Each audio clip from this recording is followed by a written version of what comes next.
Stay updated with Bhakti videos. Press the subscribe button and tap the bell icon on the YouTube app and never miss an update from Giri Bhakti. Sri Gurubhyo Namaha. Vakarta Vivasamruktau Vakarta Paribhaktaje Jagadappitarau Vande Parvati Parameshwarau. எல்லாம் வல்ல அம்மையப்பனாக விளங்கக்கூடிய உமா மகேஸ்வரன் ஸ்ரீ ஸ்ரீ தையல் நாயகி அம்பாசமேத வைத்தீஸ்வர வைத்தியநாத பெருமானுடைய திருவடிகளையும் என்னுடைய குருநாதர் sugar மகரிஷியையும் Sri Sri மாதா புவனேஸ்வரி குருநாத பெருமானுடைய திருவடிகளையும் என்னுடைய உபாசனை தேவதை அன்னை வாராகி அன்னையையும் பணிந்து உலகம் முழுவதும் வாழக்கூடிய நேயர்கள் அனைவருக்கும் உங்கள் தாம்பரம் ஸ்ரீ வாராகி ஈசனேசன் சுவாமியுடைய நல்லாசிகள் வாழ்த்துக்கள். ஜெய் வாராகி, ஜெய் ஜெய் வாராகி. ஆதித்யாஜ சோமாஜா மங்களாஜ புதாஜ குரு சுக்ர சனிபியஸ்ச ராகவே கேதவே நமோ நமः. ஆதித்யாதி நவகிரகங்களை வணங்குகின்றேன். இந்த பிரபஞ்சத்தையும் எல்லாம் வல்ல சப்த ரிஷிகளையும் வணங்கி, அன்பு பக்தர்களே, மாசி மாத ராசி பலன்கள். பொதுவாக இந்த ஒவ்வொரு தமிழ் மாதத்துக்கும் ஒவ்வொரு விசேஷம் உண்டு. இந்த மாசி மாதத்தில் 2 அற்புதம் நிகழுது. ஒன்று என்னன்னு கேட்டிங்கனாக்கா, 5 கிரக சேர்க்கை 6 கிரக சேர்க்கையெல்லாம் இந்த மாசி மாதத்தில் 5 கிரக சேர்க்கை ஏற்படுகிறது. அதே போல் பங்குனி மாதத்தில் 6 கிரக சேர்க்கை ஏற்படுகிறது. அதோடு மட்டுமல்ல, இந்த மாசி மாதம் சுக்கிரன் ராகுவும் சுக்கிரனும் இணைகிறார்கள். நான் பல பதிவுகளுக்கு முன்பாகவே சொல்லியிருந்தேன். இந்த சுக்கிரன் ராகு சேர்க்கை, அதே போல் சனி வக்ர நிவர்த்தி, குரு பகவானுடைய வக்ர நிவர்த்தி, இதெல்லாம் நாம் கணக்கிட்டு உலகத்தில் அமைதி நிலவும். இப்போ எங்கெல்லாம் போர் நடக்குதோ அந்த போர், இந்த அமாஸ் போர், இஸ்ரேல் போர்லாம், அந்த போர் நிற்பதற்கான வாய்ப்புகள், சமாதானம் ஏற்படுவதற்கு அதிகமான வாய்ப்புகள் உண்டு, போர் நின்று போயிடும் அப்படின்னு சொல்லிட்டு ஒரு 3 மாதங்களுக்கு முன்பாகவே நம்ம பதிவிட்டு இருந்தோம். ஆதாரபூர்வமாகவே நம்ம சேனலில் போனாலே நீங்கள் பார்க்கலாம். நம்ம என்றைக்கு இதை ஸ்டுடியோவில் எடுத்துருக்கிறோம், அப்புறம் என்றைக்கு அதை நம்ம அப்லோடு பண்ணியிருக்கிறோம், அவள் எப்போ நீங்கள் சமாதானமாக போர் நிறுத்தம் வந்தது, இது எல்லாமே நீங்கள் பார்க்கலாம். அப்போது இந்த கிரக சேர்க்கை ஜெயிக்கும் ஒரு இடத்துல இதெல்லாம் நம்ம எப்படி சொல்கிறோம், எப்படி இதை அக்யூரேட்டாக நம்ம கணிக்கிறோம் அப்படின்னாக்கா, ஒரு இடத்துல ஒரு கிரகம் சேருகிறது, சேர்க்கை ஏற்படுகிறது என்று சொன்னால் அது தனிப்பட்ட மனித வாழ்க்கைக்கு மட்டுமல்ல, இந்த பிரபஞ்சத்திற்கும் இந்த பூமிக்கும் அது பொருந்தும். பூமியை கடந்து வான்மண்டலத்துக்கும் அது பொருந்தும். இதெல்லாம் நம்முடைய தர்மசாஸ்திரம் அற்புதமான ஒரு பொக்கிஷம், நமக்கு கிடைச்ச மிகப்பெரிய ஒரு வரப்பிரசாதம் நம்முடைய ஜோதிடம். அப்படி இந்த மாசி மாதம் பார்க்கின்ற பொழுது சனி சூரியன் சேர்க்கை எங்கே ஏற்படுகிறதுனா கும்பராசியிலே திகழ்கிறது. அப்போ நிச்சயமாக அரசு அதிகாரிகள் அல்லது அரசாங்கம் இவங்க எல்லாம் கொஞ்சம் கேர்ஃபுல்லாக, எனக்கு தெரிஞ்சு இந்த மே மாதம் வரையிலும் சித்திரை மாதம் வரையிலுமே கூட அரசாங்கத்திற்கோ அரசு ஊழியர்களுக்கோ அரசியல் தலைவர்களுக்கோ, இன்னும் சொல்லப்போனால் தமிழக அரசாங்கத்திற்கோ கூட ஒரு சின்ன அடிக்கடி ஒரு நிம்மதியற்ற தன்மை ஏற்படும். ஒரு நிம்மதியாக போய் உட்கார முடியாது. தேவையில்லாத ஒரு அவப்பெயர்கள் ஏற்படும். யாரோ எங்கேயோ செஞ்ச தப்புக்கு அரசாங்கத்தின் தலையை போட்டு உருட்டுவாங்க. அப்போ இதெல்லாம் கிரக காரகத்துவம், கிரகத்தினுடைய தன்மை.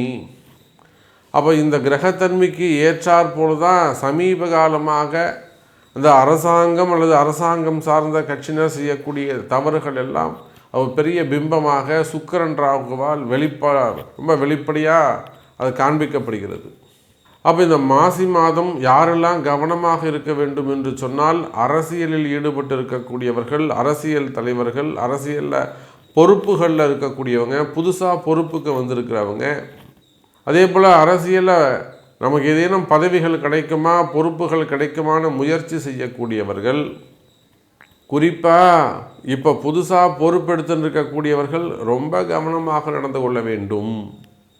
அதே போல் ஆல்ரெடி கவர்மெண்ட்டாக இருக்கீங்க அப்படின்னா, ரூலிங் பார்ட்டியாக இருக்கீங்க, நிச்சயமாக அது பாரத தேசம் மட்டும் இல்லைங்க, உலகம் முழுவதும் நீங்கள் எந்த கண்ட்ரியாக இருந்தாலும் அரசியலை பொறுத்தவரையிலே சற்று கவனமாக நடந்து கொள்ள வேண்டும். பேர் புகழ் அடிபடக்கூடிய காலம் அல்லது வீண்பழி அவமானங்கள் ஏற்படக்கூடிய காலம். அரசாங்கம் தான் அப்படி இருக்குமா அப்படின்னு பார்த்தா அரசு ஊழியர்கள் எல்லா விதமான அந்த கவர்மெண்ட்டு சம்பளம் வாங்கக்கூடிய அத்தனை பேருக்கும் ஐஏஎஸ்க்கும் பொருந்தும், செக்ரட்டரி, சீஃப் செக்ரட்டரி, ஆளுநர் ஆகட்டும் அல்லது எம்பி எம்எல்ஏக்கள் ஆகட்டும், அவங்களும் அரசு ஊழியர்கள் தானே. அப்போது ஒரு சேர்மன், டைரக்டர் அல்லது அடுத்தடுத்த நிலையில் எஸ்டிஓஸ் அது மாதிரிலாம் என்னெல்லாம் கேட்டகரி இருக்கோ, காவல்துறை அதிகாரிகளாக இருக்கலாம், ஐஜியாக இருக்கலாம், ஏடிஎஸ்பியாக இருக்கலாம், ஐஏஎஸ் ஆக இருக்கலாம், ஐபிஎஸ் ஆக இருக்கலாம். அப்போ அந்த மாதிரி அரசு ஊழியர்கள் அது எந்த நிலையில் கடைநிலை ஊழியராக இருந்தாலுமே கூட, அது உயர்ந்த ரேங்கில் ஒரு ஹையர் ரேங்கில் நல்ல பொசிஷனில் இருந்தாலுமே கூட, ஃபைனான்ஸ் மினிஸ்டராக இருக்கலாம், ஸோ எதுவாக இருந்தாலும் அப்போ அரசு ஊழியர்கள் அவர்களும் மிகுந்த கவனத்தோடு நடந்து கொள்ள வேண்டும். தேவையில்லாத மனக்குழப்பம், தேவையில்லாத வீண்பழி அவமானங்கள் திணிக்கப்படும். உங்கள் பேரில் வாலண்டரியாக ஒரு மிஸ்டேக் திணிக்கப்படும் அல்லது ஒரு பெரிய ஏமாற்றம், அதிகாரம் துஷ்பிரயோகங்கள் ஏற்படுவதற்கு வாய்ப்புகள் உண்டு. சரி, இதுதான் இப்படி ப்ரைவேட் சைடில் எப்படி இருக்கும் அப்படின்னு பார்த்தீங்கன்னாக்கா, இந்த சனி சூரியன் சேர்க்கை இது அப்படியே ஆப்போசிட்டாக நடக்கும். ராஜாங்கத்தாலே அவர்களுக்கு நிறைய அனுகூலங்கள் ஏற்படும். அப்போ அரசு அதிகாரிகள், அரசாங்கம் இதுக்குத்தான் அங்கே மைனஸ். அதுவே ப்ரைவேட்டாக இருக்கக்கூடியவங்க, மக்களாக இருக்கக்கூடியவங்க, இவங்களுக்கெல்லாம் ரொம்ப ப்ளஸ்ஸாக இது அமைஞ்சு போயிடும். இன்னும் சொல்லப்போனால் இந்த சனி சூரியன் சேர்க்கை அங்கங்கே அரசை எதிர்த்து இன்னும் சின்ன சின்ன போராட்டங்கள்லாம் கூட நடத்துவதற்கு வாய்ப்புகள் உண்டு. ஸோ இதெல்லாம் நிறைய விஷயங்கள் இருக்குது. வேலை வாய்ப்புகளில் இல்லை பணி நிரந்தரத்துக்காக இல்லை வேறு எதுவும் சலுகைகள் வேண்டி இது ப்ரைவேட்லேயோ கவர்மெண்ட்லேயோ சின்ன சின்ன போராட்டங்கள், நிறைய போராட்டங்கள் நடக்கும், நிறைய வெளியில் வராது. ஸோ போராட்டங்கள் இதெல்லாம் நடக்கிறதுக்கு வாய்ப்புகள் உண்டு. சரி, வாருங்கள் உங்கள் ராசிக்கு எப்படி இருக்குன்றதை நம்ம பார்த்துடலாம். அன்பார்ந்த துலாம் ராசி அன்பர்களே, துலாம் ராசியை பொறுத்தவரையிலும் இந்த மாதம் அற்புதமாக உள்ளது. காரணம் என்னன்னு கேட்டிங்கனாக்கா, துலாம் ராசி அன்பர்களே, உங்கள் ராசிக்கு 6ஆம் இடத்தில் இருக்கக்கூடிய சுக்கிரன் ராகு தொடர்பு. இந்த 5ஆம் இடத்துல இருக்கக்கூடிய சனி சூரியன் சேர்க்கையை நீங்கள் மறந்துடுங்க. ஒரு சில இடங்களில் நான் சொல்வது உண்டு, இந்த துலாம் ராசியாக மட்டும் பிறக்கவே கூடாது. அதுவும் இந்த சித்திரை துலாம், விசாகம் துலாம், இதெல்லாம் ரொம்ப கடினம். சுவாதி துலாம் இருக்காங்களே, அவங்க ரொம்ப டேலண்ட்டு. இப்படி உள்ளே பூந்து பாம்பு மாதிரி வளைஞ்சு நனைஞ்சு எந்த கும்பலையும் வெளியில் வந்துடுவாங்க. எவ்வளோ மிதிப்பட்டாலும் எவ்வளோ அடிபட்டாலும் அவங்கள பார்த்து 4 பேர் பயப்படுவாங்க. அது சுவாதி துலாம் ஒரு அதிர்ஷ்டம். ஆனால் இந்த சித்திரை துலாம் இருக்கே, அவங்களுக்கு கோபம் மட்டும்தான் இருக்கும், முன்கோபம் மட்டும்தான் இருக்கும். அதே போல் நிதானமாக யோசிப்பாங்க, பொறுமையாக யோசிப்பாங்க. ஆனால் கடைசியாக போய் தப்பு பண்ணிட்டு வருவாங்க. மனசாட்சிக்கு பயப்படக்கூடியவங்களாக இருப்பாங்க. அப்போ இந்த மாதிரி இருக்கக்கூடிய துலாம் ராசி அன்பர்களே, உங்களுக்கு இந்த மாதம் சிறப்பானதாக இருக்கும். ராசிக்கு 6ஆம் இடத்தில் இருக்கக்கூடிய சுக்கிரன் ராகு. சார், 6ஆம் இடத்தில் இருக்கக்கூடிய இந்த சுக்கிரன் ராகு துலாம் ராசிக்கு மாதம் அற்புதத்தை செய்கிறார்கள். குறிப்பாக பணங்காசுகளில் ஏதேனும் ஏமாற்றங்கள் இருக்குமே, ஆனால் அந்த பணங்காசுகள் வந்து சேரும் எனதருமை துலாம் ராசி அன்பர்களே. முதல்ல தொழில் முடக்கம், அது தொழிலோ குடும்பமோ வருமானமோ கடையோ உத்தியோகமோ வேலையோ எது வேண்டுமானாலும் வச்சுக்கோங்க, முடக்கம் இருக்குமே. ஆனால் தொழிலே முடங்கி போச்சு சாமி. நாங்கள் பெரிய தொழில் செஞ்ச ஒரு ஹோட்டல் இண்டஸ்ட்ரி இருந்தது. நான் ஒரு 14 பிரான்ச் வச்சுருந்தோம், இல்லை ஒரு ஃப்ரான்ச் ஆஃபீஸ் வச்சுருந்தோம், 22 பிரான்ச் இருந்தது. இந்த மாதிரியெல்லாம் பெருசாக தொழில் செய்துட்டு ஒன்றுமே இல்லாமல் ஜீரோவாக முடக்கி போட்டு வச்சுருக்கோம். சரி, அந்த இடத்த ஏதாவது நம்ம ஒரு வாடகைக்கு கொடுக்கலாம் அப்படின்னு போனாக்கா வாடகை கிட்ட நெருங்கி வரும். உக்காந்துட்டு எழுந்து போனவங்கள கூட நம்ம பார்த்துருக்குறோம். சாமான்லாம் கொண்டு உள்ளே இறக்கிட்டு அதுக்கப்புறம் அங்கே இருக்க முடியாமல் வெளியில் போனவங்களாம் கூட நம்ம சமீபத்தில் நம்ம பார்த்துருக்குறோம். அப்போ அந்த மாதிரியான முடக்கம், தொழில் முடக்கம், ஒரு தொழில் நடந்தால் தான் அந்த குடும்பத்துக்கு ஒரு வருமானம் வரும். வருமானம்தான் அந்த குடும்பத்துக்கு ஒரு ஆதாரம். அதுதான் சாமி அந்த குடும்பத்துக்கு ஒரு ஆணி வேறு. வருமானம் தான் ரொம்ப முக்கியம். எது இருக்கோ இல்லையோ வருமானம் மாட்டும் வந்துகிட்டே இருக்கணும். எவ்வளோ வேணாலும் சண்டை நடக்கலாம், என்ன வேணாலும் அடிச்சுக்கலாம், புருஷன் பொண்டாட்டியும் தனித்தனியாக படுத்துக்கலாம், வீட்டுக்கார் 4 நாள் வீட்டுக்கே வராமல் இருக்கலாம், எதுவும் பற்றியுமே கவலை இல்லை. ஆனால் வருமானம் மட்டும் நிற்கவே கூடாது. ஆனால் துலாம் ராசி அன்பர்களுக்கு கடந்த காலங்களில் இந்த தொழில் முடக்கம் ஏற்பட்டுள்ளது. நான் நிறைய பேருக்கு சொல்வதுண்டு, வருமான முடக்கம், தொழில் முடக்கம். இந்த ஜாதகம் பார்க்குறதுல பல விதம் உண்டு. இப்போ ஒருத்தர் கஷ்டத்தோடு வர்றாங்கன்னா அவங்களுக்கு இந்த முடக்க நிவர்த்தி செய்தாலே அவங்க வாழ்க்கையில் முன்னுக்கு வருவாங்க.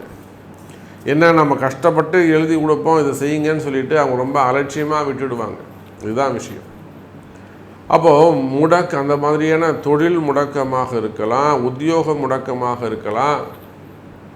சிலருக்கு கடை நிறுவனங்கள், உள்நாடுகள் வெளிநாடுகள் கடை நிறுவனங்களில் முடக்கு ஏற்பட்டு இருக்கலாம். அதே போல் உத்தியோகத்தில் முடக்குகள் இருக்கல. வேலை செய்கிற இடத்துல நீ இனிமேல் இதை செய்யாதுன்னு அவன்கிட்ட அதிகாரத்தெல்லாம் பிடுங்கி உங்களுக்கு கீழே இருக்கிறவன்ட்ட கொடுத்துருக்கலாம், உங்களை டம்மி பீஸ் ஆக்கியிருக்கலாம், உங்களை இன்சல்ட் பண்ணியிருக்கலாம். எதுவும் முடக்கு தானே. நான் தான் சாமி எல்லாமே பார்த்துக்கிட்டு இருந்தேன். ஓவராலாக நான் அந்த சூப்பராக இருந்தாங்க. இப்போ என்ன அங்கே ஃபியூஸ் பிடுங்கின பல்பு மாதிரி என்னை பிடுங்கிட்டு கழுத்தை பிடிச்சி வெளியே தள்ளாத குறையா எனக்கு ஆப்போசிட்டாக ஒருத்தவன்ட்ட கொடுத்துருக்குறாங்க. புதுசாக ஒரு ஆளை போட்டிருக்காங்க, அவங்ககிட்ட கொண்டு போய் பொறுப்பை கொடுத்துருக்குறாங்க.